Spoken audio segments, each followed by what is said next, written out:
আসসালামু আলাইকুম। এখন শুনবেন সংবাদ শিরোনাম। ইনকিলাব মঞ্চের মুখপাত্র ওসমান হাদির মৃত্যুতে রাজধানীসহ বিক্ষোভ অব্যাহত। বিকেলে শাহবাগে আগ্রাসন বিরোধী সমাবেশের ডাক এবং দোষীদের অতি দ্রুত শাস্তির আওতায় আনতে হবে। ওসমান হাদিকে যারা খুন করে ভারতে পালিয়েছে তাদেরকে ফেরত দিতে হবে। শাহবাগে আমাদের আন্দোলন অব্যাহত থাকবে। সন্ধ্যায় দেশে আসছে হাদির মরদেহ। জুমার নামাজে দোয়া প্রার্থনার আয়োজন। শনিবার রাষ্ট্রীয় শোক ঘোষণা। ঝালকাঠির গ্রামের বাড়িতে শোকাবহ পরিবেশ। প্রথম আলো, ডেইলি স্টার, ছায়ানটে ধানমন্ডি ৩২-এ ভাঙচুর, অগ্নিসংযোগ। প্রকাশ হয়নি দুটি পত্রিকায় কর্তৃপক্ষের দুঃখ প্রকাশ। যারা এটার সাথে জড়িত তাদেরকে আইনের আওতায় নিয়ে আসবো, এইটাই সকলের সহযোগিতা কামনা করি। রাজধানীর বাজারে ক্রেতা সমাগম কম।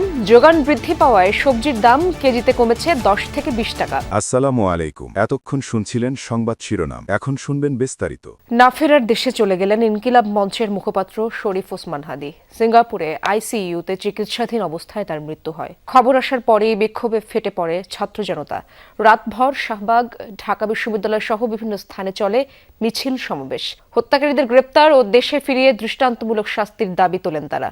সমাবেশ থেকে আজ জুমার নামাজে দোয়া ও বিকেলে শাহবাগে আগ্রাসন বিরোধী সমাবেশের ঘোষণা দেয়া হয়। হাদির মৃত্যুতে নিন্দা ও শোক জানিয়েছে বিভিন্ন রাজনৈতিক দল। জুলাই যোদ্ধা শরীফ ওসমান হাদি মারা গেছেন, এই খবরের সাথে সাথে প্রতিবাদ আর বিক্ষোভে উত্তাল হয়ে ওঠে ঢাকা বিশ্ববিদ্যালয় ও শাহবাগ এলাকা। রাতে শাহবাগে বিক্ষোভে যোগ দেন জুলাই আন্দোলনের নেতা নাহিদ ইসলাম, আসিফ মাহমুদ, মাহফুজ আলম সহ জুলাই যোদ্ধারা।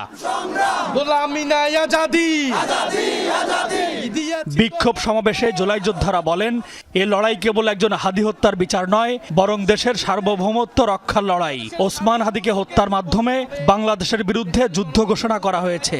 খুনিদের হস্তান্তর না করা পর্যন্ত এই লড়াই চলমান থাকবে।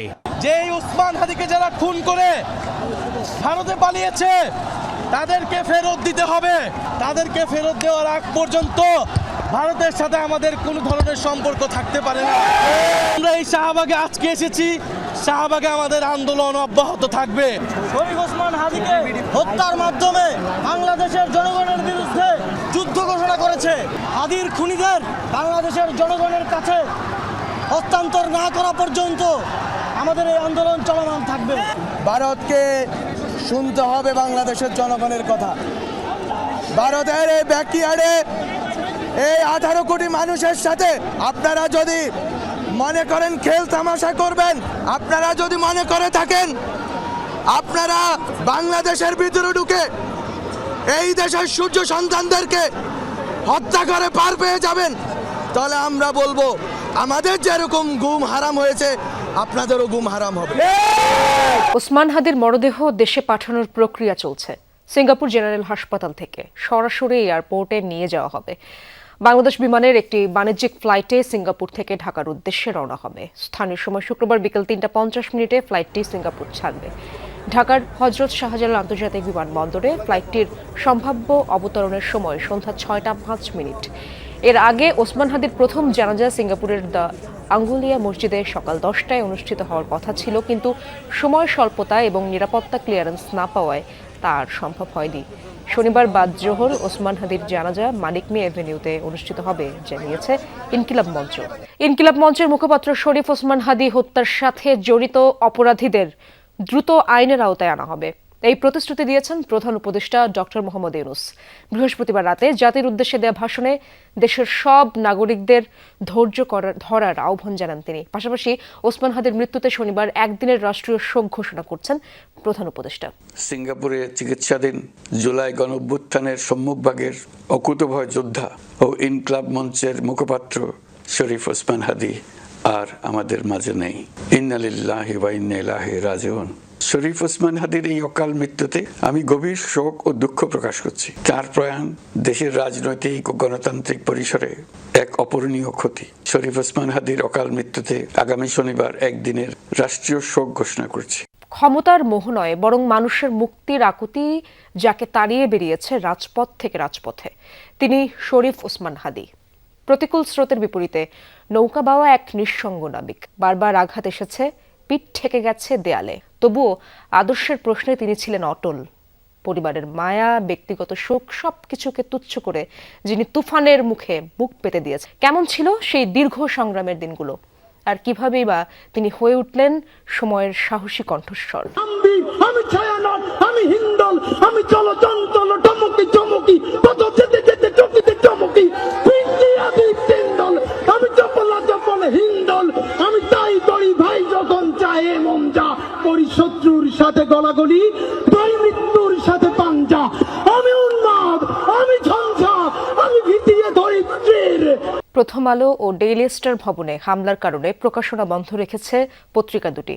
অনলাইনেও তাদের কার্যক্রম সাময়িকভাবে বন্ধ রয়েছে। পাঠকদের কাছে দুঃখ প্রকাশ করে দ্রুতই প্রকাশনা শুরুর আশ্বাস দিয়েছে পত্রিকা দুটি। বৃহস্পতিবার রাতে হয় এই হামলা।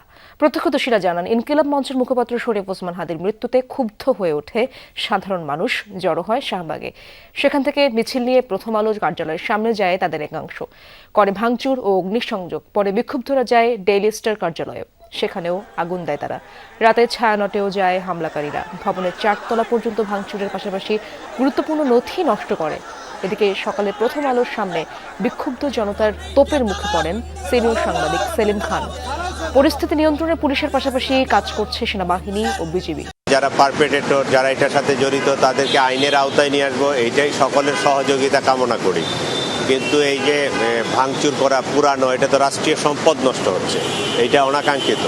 সকলকে ধৈর্য ধরে যে কোনো সিচুয়েশন মোকাবেলা করার জন্য আমি আহ্বান করি। দৈনিক প্রথম আলো ও দ্য ডেইলি স্টার কার্যালয়ে বর্বরোচিত হামলার ঘটনায় পত্রিকা দুটির সম্পাদকদের সঙ্গে টেলিফোনে কথা বলেছেন প্রধান উপদেষ্টা প্রফেসর মোহাম্মদ ইউনূস। প্রথম আলো সম্পাদক মতিউর রহমান ও ডেইলি স্টার সম্পাদক মাহফুজ আনামের প্রতি গভীর সমবেদনা জানিয়েছেন প্রধান উপদেষ্টা। বলেন, সংবাদকর্মীদের ওপর এই অনাকাঙ্ক্ষিত ও নেক্কারজনক হামলা গভীরভাবে ব্যথিত করেছে। এই দুঃসময়ে সরকার তাদের পাশে আছে উল্লেখ করেন ডক্টর ইউনূস। সরবরাহ বাড়ায় কিছুটা স্বস্তি মিলছে সবজির বাজারে। সপ্তাহের ব্যবধানে দাম কমেছে বেশিরভাগের, তবে বিক্রেতারা বলছেন বাড়েনি বেচাকেনা। বলছেন, শিক্ষা প্রতিষ্ঠান বন্ধ থাকায় অনেকেই এখন রাজধানীর বাইরে। এদিকে অপরিবর্তিত আছে মাছের বাজার। চাষের জাতের সরবরাহ বেশি থাকলেও নদীর মাছ ধরা পড়ছে কম, তাই দাম তুলনামূলক চড়া। শীতকালীন সবজির বিপুল সমারোহ রাজধানীর বাজারে। সপ্তাহের ব্যবধানে সব ধরনের সবজির দর কমেছে কেজি প্রতি 10 থেকে 20 টাকা। বেশিরভাগ সবজির দরই 50 থেকে 60 টাকার মধ্যে চলে এসেছে। মানভেদে শিমের কেজি বিক্রি হচ্ছে 70 টাকার নিচেই। বেগুন, উচ্ছেও মিলছে 60 থেকে 70 টাকা খরচেই। কমের দিকে ঢেঁড়স আর পটলের দামও। ফুলকপি, বাঁধাকপিও কেনা যাচ্ছে 30 থেকে 40 টাকাতেই। নতুন সবজি আইছে, এখন দাম অনেক কমছে। গত সপ্তাহ থেকে প্রতি কেজি 10-15 টাকা কম, আর যেটা ওই যে আগের পুরানা আছে ওটার দাম একটু বেশি। সরবরাহ অনুযায়ী দামটা একটু কম হলে ভালো হতো। ক্রেতাদের কষ্ট হচ্ছে যে প্রাইস এখন এই মুহূর্তে, তাতে করে মধ্যবিত্ত না বিশ্বাস হচ্ছে।